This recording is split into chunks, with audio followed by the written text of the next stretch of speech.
বাংলাদেশ কারিগরি শিক্ষা বোর্ড কর্তৃক 28 এপ্রিল 2024 তারিখে প্রকাশিত এই বিজ্ঞপ্তিতে মূলত বেসিক সার্টিফিকেট কোর্স 360 ঘন্টা এর জানুয়ারি থেকে জুন 2024 সেশনের শিক্ষার্থীদের অনলাইন রেজিস্ট্রেশনের সময়সীমা বাড়ানোর ঘোষণা দেওয়া হয়েছে।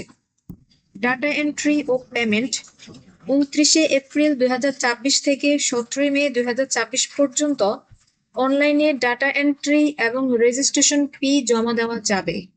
ফাইনাল লিস্ট ও কার্ড প্রিন্ট 19 মে 2024 থেকে 24 মে 2024 তারিখের মধ্যে চূড়ান্ত তালিকা এবং রেজিস্ট্রেশন কার্ড প্রিন্ট করতে হবে।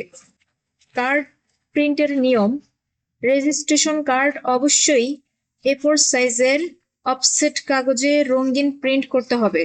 প্রয়োজনীয় ফি এবং শিক্ষাগত যোগ্যতা: প্রতি শিক্ষার্থীর জন্য সর্বমোট 450 টাকা ফি নির্ধারণ করা হয়েছে।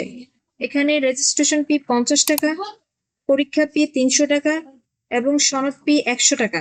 ভর্তির যোগ্যতা: এই কোর্সে ভর্তির জন্য শিক্ষার্থীকে ন্যূনতম 8ম শ্রেণী বা জেএসসি জেডিসি পরীক্ষায় উত্তীর্ণ হতে হবে। প্রতিষ্ঠান প্রদানদের জন্য কিছু গুরুত্বপূর্ণ নিয়মাবলী রয়েছে।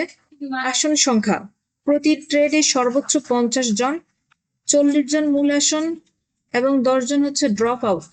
শিক্ষার্থী রেজিস্ট্রেশন করতে পারবে। ন্যূনতম শিক্ষার্থী: কোনো ট্রেডে শিক্ষার্থীর সংখ্যা 5 জনের কম হলে সেই তথ্য স্বয়ংক্রিয়ভাবে বাতিল হয়ে যাবে।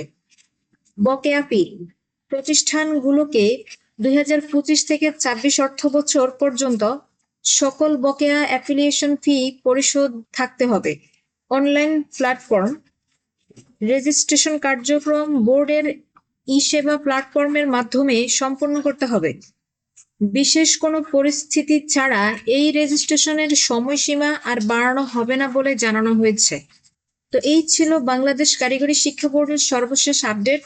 আশা করি আজকের ভিডিওটি আপনাদের উপকারে এসেছে। রেজিস্ট্রেশন সংক্রান্ত কোনো প্রশ্ন থাকলে নিচে কমেন্ট করে জানাতে পারেন। ধন্যবাদ।